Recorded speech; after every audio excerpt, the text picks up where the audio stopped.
नारायण राणे इतक्या उंचीवर सहजासहजी गेलेले नाहीत। जेलवारी, मारामाऱ्या, मर्डर सगळं झालंय। नारायण राणेंच्या राजकीय आलेखावर बोलताना मंत्री भरत गोगावले यांचं धक्कादायक वक्तव्य।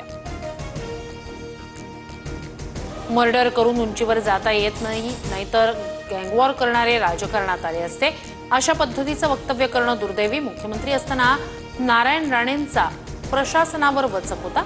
गोगावलेंच्या वक्तव्यावर प्रवीण दरेकर यांची प्रतिक्रिया।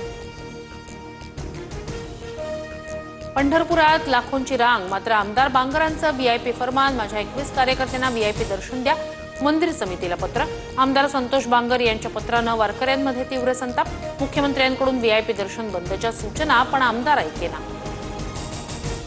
पहिलीपासून हिंदी सक्ती करण्याला उपमुख्यमंत्री अजित पवारांचा विरोध। पहिलीपासून हिंदी सक्तीची असावी या मताचे आम्ही नाहीच। तिसऱ्या भाषेचा 5वीपासून विचार करावा, उपमुख्यमंत्री अजित पवार यांची प्रतिक्रिया। मराठीचा मुद्दा युतीसाठी नांदी ठरू शकतो। पालिका निवडणुकीत ठाकरे बंधू एकत्र येतील का, यावर चर्चा सुरू। खासदार संजय राऊत यांचं मोठं वक्तव्य। मराठीची सक्ती आहेच, हिंदी विरोधाच्या नावानं उद्या उर्दू सक्तीची मागणी करतील।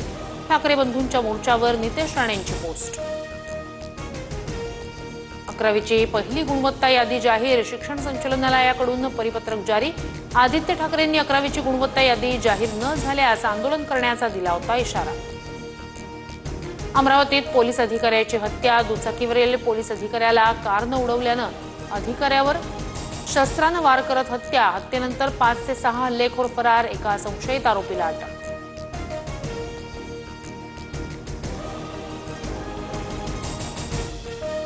हवामान खात्याकडून कोकण गोव्यासह घाटमाथ्याला पुढील 3 दिवस ऑरेंज अलर्ट। पुण्यातील घाटमाथ्यावर पुढील 3 दिवस मुसळधार पावसाचा इशारा। इंग्लंड विरुद्ध पहिल्या टी20 सामन्यात भारतीय महिला संघाचा 97 धावांनी विजय। स्मृती मंधानाची शतकी खेळी, तर गोलंदाज एन श्रीचरणीच्या नावावर सर्वाधिक 4 विकेट।